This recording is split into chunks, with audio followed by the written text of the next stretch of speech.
two neighboring countries, two beautiful representatives, one global stage. And now, an unexpected competition is unfolding between Ethiopians and Eritreans around the world. But this time, the competition isn't about football. It isn't about politics.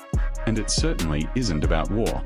It is about beauty, pride, votes, and national representation at Miss World. Ethiopia and Eritrea are both represented at this year's Miss World competition, and supporters from both countries are taking to social media to rally behind their queens. On one side is Ruth Yirgalem, representing Ethiopia. On the other is Snit Habteab, representing Eritrea. As fans encourage friends, families, and members of the diaspora to vote and support their representatives, a friendly rivalry is developing online. Ethiopians are saying, "Vote for Ethiopia." And Eritreans are responding, "Vote for Eritrea." So, what is behind this growing competition? Who are these two representatives? And why has Miss World become another stage where Ethiopian and Eritrean national pride is being expressed? Let's take a closer look.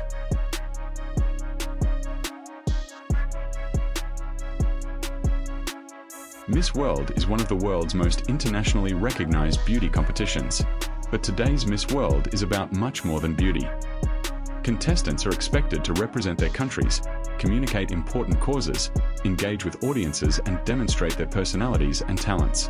The competition also places a major emphasis on beauty with a purpose, encouraging contestants to use their international platform to highlight social and humanitarian causes. And that is important when looking at Ethiopia and Eritrea, because both representatives are bringing much more than their appearance to the competition. They are carrying their countries' names onto a global stage.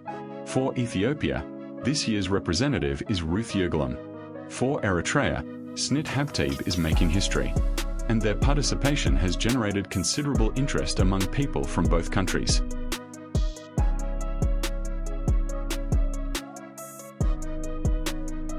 Let's begin with Ethiopia. Ruth Yirgalem was crowned Miss World Ethiopia 2026 and is representing the country at this year's international competition. For Ethiopian audiences, Ruth is stepping onto a stage where Ethiopia has already demonstrated that it can compete strongly. In 2025, Ethiopia's Hasset Dereje made history by finishing as Miss World first runner-up and being named Miss World Africa. That achievement raised expectations for Ethiopia's next representative. And now Ruth has the opportunity to build on that momentum. For many Ethiopians watching from home and around the world, her participation is about more than a crown. It is about seeing an Ethiopian woman representing the country on an international platform. It is about culture. It is about confidence. And, for many supporters, it is about showing the world another side of Ethiopia. Ethiopian fans have been sharing Ruth's appearances and encouraging others to support her online. And as voting and audience participation become increasingly important parts of international competitions, social media has become almost as important as the stage itself. A contestant can have thousands, or even millions, of supporters around the world.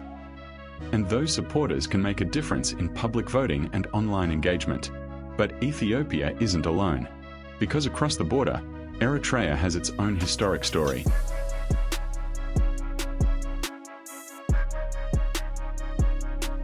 Now let's turn to Eritrea.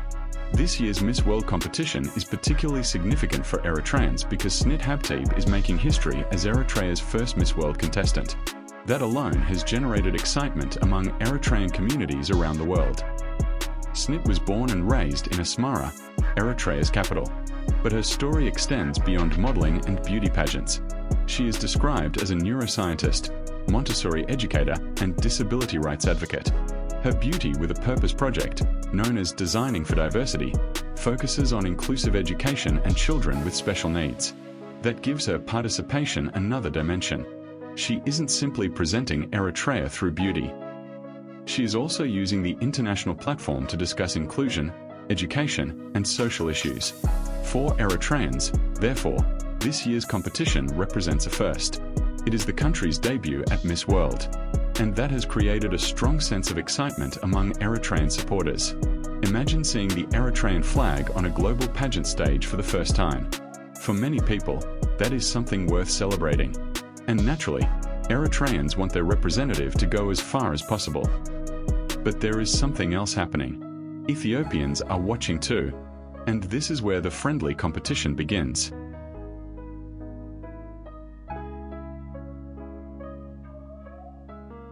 Ethiopia and Eritrea share an incredibly complicated history. The two countries were once part of the same political entity. They later became separate countries. They fought a devastating border war, and relations between the two governments have gone through periods of conflict and rapprochement. But ordinary Ethiopians and Eritreans have continued to share deep cultural and historical connections. They share languages across communities. They share music. They share food. They share family connections. And they share a long history. Now, another kind of competition is bringing people together, the Miss World competition. Instead of competing with weapons or political speeches, supporters are competing with likes, shares, comments, and votes. Ethiopian social media users are encouraging each other to support Ruth. Eritrean supporters are doing exactly the same for Snit. And suddenly, a beauty competition has become a small but fascinating reflection of national pride. It is almost like a sporting match. One side says, "Our queen is the best." The other says, "No, ours is." And then the comments begin. But underneath the rivalry is something quite positive. People are excited to see women from the Horn of Africa receiving international attention.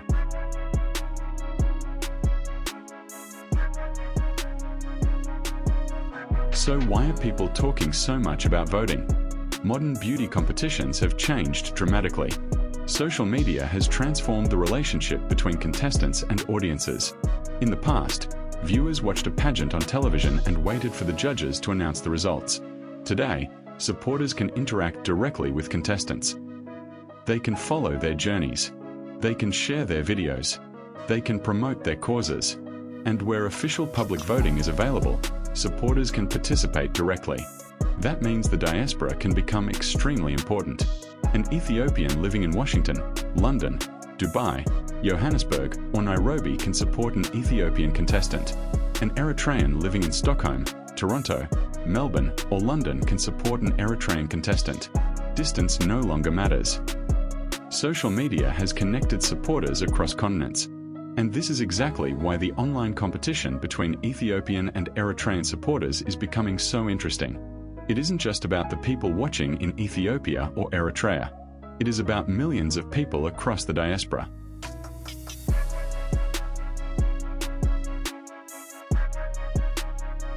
But perhaps the most interesting part of this story isn't the competition itself. It is what these women represent. For countries from the Horn of Africa, international platforms like Miss World can provide an opportunity to showcase culture and identity to audiences that may know very little about the region. When people see an Ethiopian contestant, they may become curious about Ethiopia. When they see an Eritrean contestant, they may become curious about Eritrea. And suddenly, conversations that started with beauty can lead to discussions about history, culture, food, music, fashion, and society. This is particularly important because Ethiopia and Eritrea are often represented internationally through stories about conflict, politics, poverty, or instability. But these countries are much more than those headlines. They have ancient civilizations. They have extraordinary cultural traditions. They have distinctive music and fashion. They have diverse communities. And they have young people who want to present a different image of the Horn of Africa. Miss World gives Ruth and Snit an opportunity to do exactly that.